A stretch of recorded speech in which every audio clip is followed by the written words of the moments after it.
हुजूर को दफन करके लौटे, तदफीन से फारग हुए, कब्र मुबारक में उतारा, हुक्म पूरा किया। कहते हैं वापस आए तो जनाब अनस से सैयदा फातिमा कहने लगी, अनस तूने भी मेरे रसूल पे मिट्टी डाली है?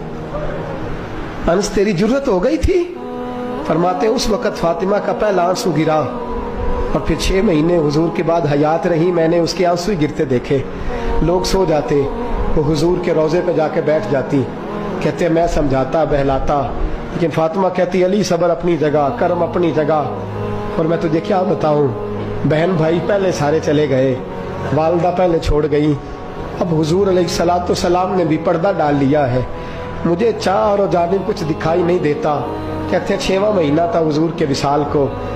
एक दिन मुस्कुराती हुई फातिमा घर आई रोजे से रात को बच्चों के साथ, तो शेर खुदा कहने लगे, मैंने कहा फातिमा बड़े दिनों के बाद मुस्कुराते देखा, क्या बात है? तो कहने लगी अली आज मेरी आंख लग गई थी, मुझे हुजूर ख्वाब में मिले हैं, तो मुझे हुजूर ने कहा तू रोती क्यों है? तो मैंने कहा महबूबा मेरा दिल नहीं लगता। तो फरमाया बेटी तैयारी कर, तू मेरे पास आने वाली है।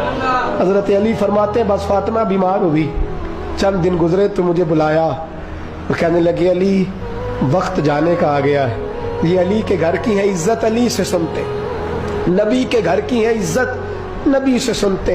वो जिसने मुअज़्ज़ज़ किया घराने को, हुसैन पाल के जिसने दिया जमाने को, जाने का वक्त आ गया है अली।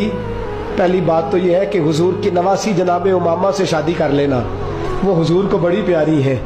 और दूसरी बात यह है कि मेरे हसन हुसैन इनका खास ख्याल रखना।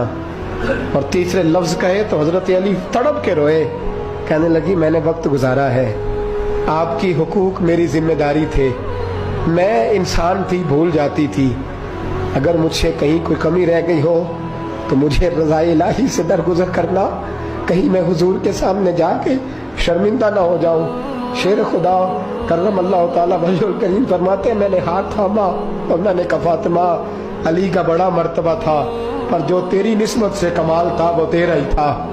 तू कैसी बात करती है, तूने तो हद कर दी, शहजादी हो के मेरे घर में खादिमों की तरह रही।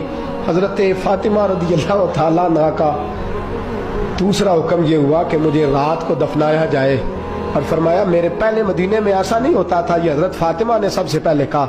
फरमाया मेरी चारपाई के साथ लगा के ना शाखें, चारपाई के साथ तो ऊपर ला के उन्हें ऊपर से बांध देना और उन शाखों के ऊपर एक कपड़ा डालना, मेरे कफन पर भी किसी की नजर न पड़ जाए।